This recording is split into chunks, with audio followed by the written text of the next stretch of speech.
Hello friends, good morning. Welcome in my YouTube channel Shivam factor. मैं हूं शिवम और चलिए देखते हैं आज का एक बहुत ही बेहतरीन कॉन्सेप्ट। आपने थंबनेल देखकर समझ ही गए होंगे आप।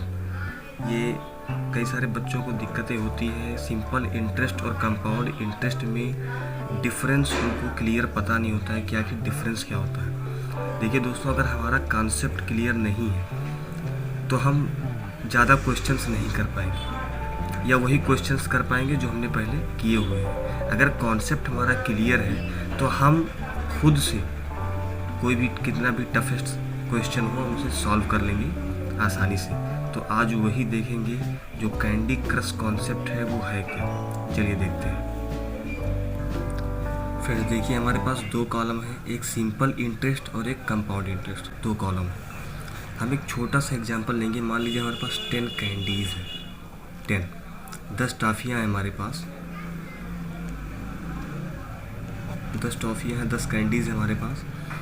अब अगर 10% का रेट ऑफ इंटरेस्ट है, 10% का रेट ऑफ इंटरेस्ट है, तो सिंपल इंटरेस्ट पर यानी साधारण ब्याज पर हमें 10 टॉफ़ियों पर कितनी टॉफ़ियाँ मिलेंगी।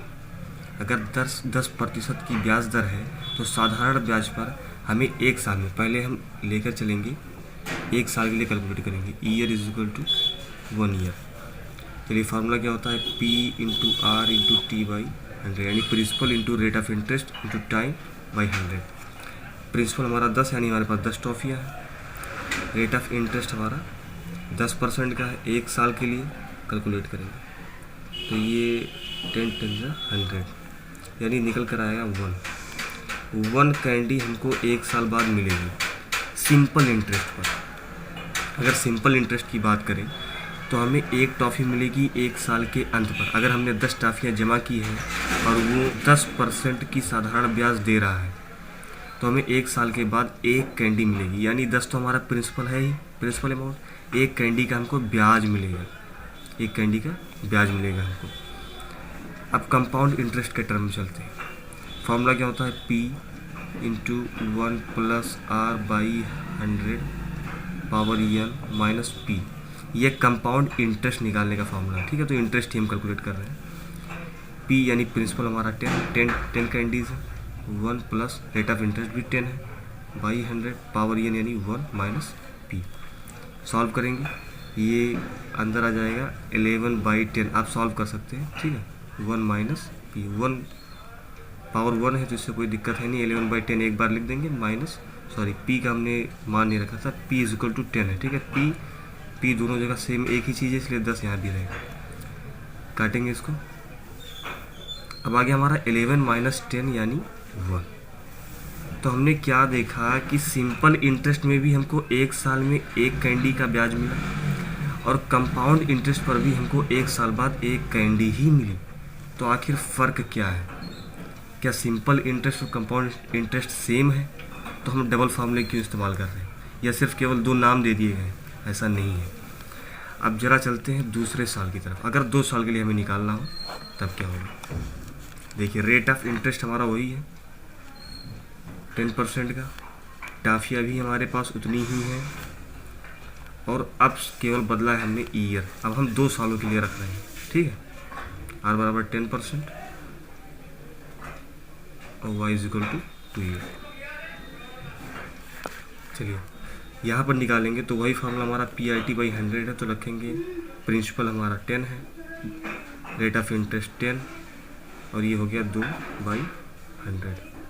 इससे ये कट गया, निकल कर आ गया 2, यानी 2 साल के बाद अगर हम 10 टॉफ़ियाँ जमा कर रहे हैं तो 10% की दर से हमें 2 साल बाद 2 कैंडी हमको ब्याज मिलेगी। 10 तो हमारा प्रिंसिपल अमाउंट रखा ही हुआ है, उस पर जो ब्याज मिलने वाला है हमको वो 2 कैंडी हमको मिलेगी 2 साल बाद, ठीक। चलिए अब इसके टर्म में थोड़ा देख लेते हैं।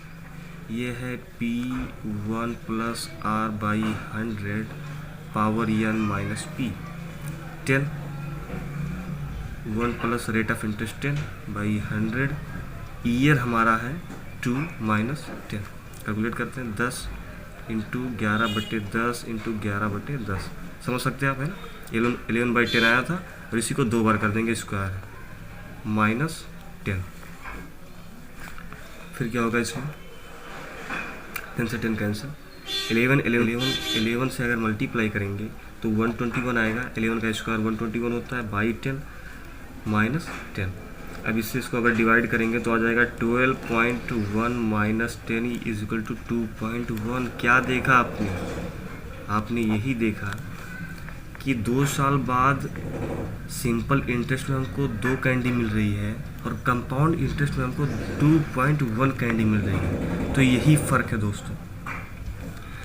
अगर सिंपल इंटरेस्ट के टर्म में देखें तो क्या हो रहा है हमारे पास कि जो प्रिंसिपल अमाउंट है वो सेम है, प्रिंसिपल अमाउंट सेम है, यानी 10 हमने यहाँ भी लिया था, 10 हमने यहाँ भी लिया था, यहाँ भी हम सेम ही ले रहे हैं। लेकिन इसमें फ़र्क क्या होता है, साधारण ब्याज हमेशा कितने भी साल, 2 साल, 3 साल, 4 साल, 10 साल या 50 साल, कितने भी साल के लिए निकालें, हम इसको कैलकुलेट करते हैं प्रिंसिपल अमाउंट पर। इसको हम प्रिंसिपल अमाउंट पर कैलकुलेट करते हैं। अगर हम बात करें कंपाउंड इंटरेस्ट की तो इसे हम प्रिंसिपल अमाउंट पे ना करके कंपाउंड अमाउंट पर कैलकुलेट करते हैं, इसलिए हमारा ये आ जाता है। ठीक है, इसलिए देखिए यहाँ पर 2 कैंडी आ गया। 2 सालों बाद हमको 2 कैंडी मिल रही है और इसमें 2 सालों के बाद हमको 2.1 मिल रही है, यानी कंपाउंड अमाउंट पर हम कैलकुलेट कर रहे हैं इसे। अब इसको अगर देखें हम, कंपाउंड अमाउंट आपको हमने बताया था, कंपाउंड अमाउंट क्या होता है, मिश्रधन ना। अब मिश्रधन क्या हो गया कि हमको हमारे पास जो प्रिंसिपल था 10 कैंडी थी, 1 साल बाद हमको 1 कैंडी और मिल गई, यानी 1 कैंडी का ब्याज मिला। अब टोटल कितना हो गया, 11 कैंडी। इस पर हम कैलकुलेट कर रहे हैं इसे। ठीक है, जो नेक्स्ट ईयर यानी दूसरे साल में जो हमको ब्याज मिलेगा वो 11 साल पर कैलकुलेट होगा। ठीक है, 11 साल के ऊपर कैलकुलेट होगा। ये हम तो 10 ही रखते हैं, लेकिन ये फार्मूला इसी तरह से डिज़ाइन है कि ये 11 पर ही वर्क करेगा। चलिए निकाल कर देखते हैं इसको।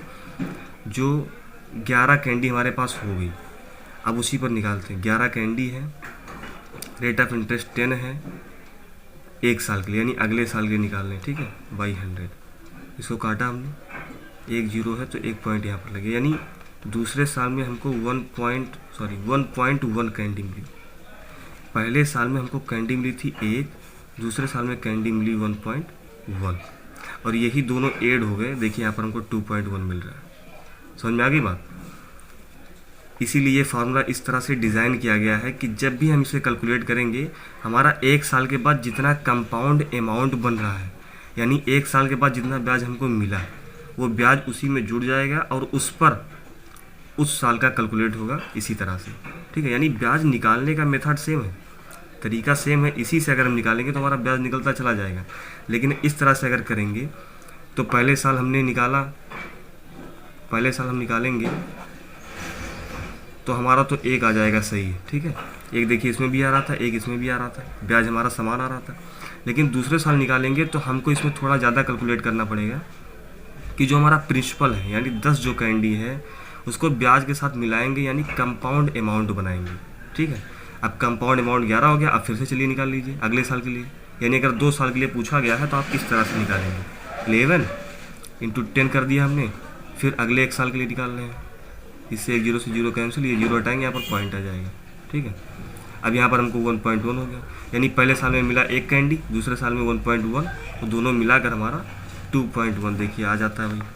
तो ये फार्मूला ही उसी तरह से डिज़ाइन किया गया है कि ये आपका हर 1 साल बाद आपका जो मिश्रधन बन रहा है उस पर ये कैलकुलेट करता है इंटरेस्ट को।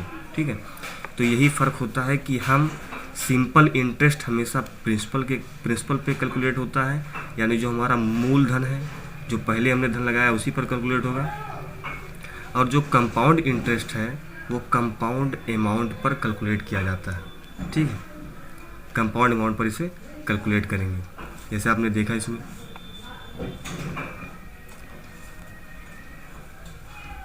तो मेरा ख्याल है आपको ये बातें समझ में आ गई होंगी कि सिंपल इंटरेस्ट और कंपाउंड इंटरेस्ट में फ़र्क क्या होता है। फ़र्क यही होता है कि जो साधारण ब्याज है वो हमेशा मूलधन पर ही कैलकुलेट किया जाएगा, और इसकी सबसे बड़ी खास बात है कि सिंपल इंटरेस्ट हर साल समान होता है।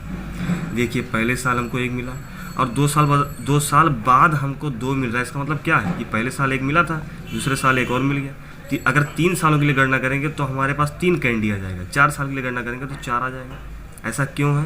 क्योंकि हर साल हमको इसमें सामान मिल रहा है। अच्छा, इसमें क्या होता है, हर साल इसमें बढ़ोतरी होती रहती है, यानी पहले साल 1 मिला, दूसरे साल 1.1 मिलेगा, तीसरे साल 1.1 से कुछ और ज़्यादा होगा। ऐसा क्यों होगा? क्योंकि हम कंपाउंड अमाउंट पर इसे कैलकुलेट कर रहे हैं। ये फार्मूला हमारा उसी तरीके से डिज़ाइन किया गया है कि ये हर एक साल बाद वो कंपाउंड अमाउंट जो बन जाता है, जो मिश्र धन बन जाता है, उस पर हम कैलकुलेट कर लेते हैं इसे। ठीक है, तो मेरे ख्याल से आपको समझ में आ गया होगा। इसके बाद जो नेक्स्ट क्वेश्चन है इजी टू मॉडरेट का, जो नेक्स्ट लेवल क्वेश्चन है, उसको मैं लाऊंगा नेक्स्ट वीडियो में। इजी टू मॉडरेट क्वेश्चंस हम 3 क्वेश्चंस कर चुके हैं अपनी पहली वीडियो में, काफ़ी अच्छे क्वेश्चंस थे। अगर आपने नहीं देखे हैं तो जाकर देख सकते हैं प्लेलिस्ट में। और इजी टू मॉडरेट के ही कुछ क्वेश्चंस मैं और लाऊंगा, ताकि ये जो कॉन्सेप्ट मैंने आज आपको बताया है ये थोड़ा और क्लियर हो सके। उसके बाद हम मॉडरेट टू हाई लेवल के क्वेश्चंस में जाएंगे, और फिर उसके बाद हम मैथ के जो नेक्स्ट टर्म है, परसेंटेज है, टाइम एंड वर्क है, ये सारी चीज़ें कवर करेंगे धीरे धीरे, simple interest and compound interest खत्म होने के बाद। वीडियो देखने के लिए धन्यवाद। अगर आपको वीडियो पसंद आई तो लाइक कीजिएगा, चैनल को सब्सक्राइब कीजिएगा, अपने दोस्तों के साथ भी इसे शेयर कीजिएगा, ताकि वो भी इस कॉन्सेप्ट को समझ पाए और ये वीडियो ज़्यादा से ज़्यादा लोगों तक पहुँच पाए। Thank you for watching, wait for next video. Thank you.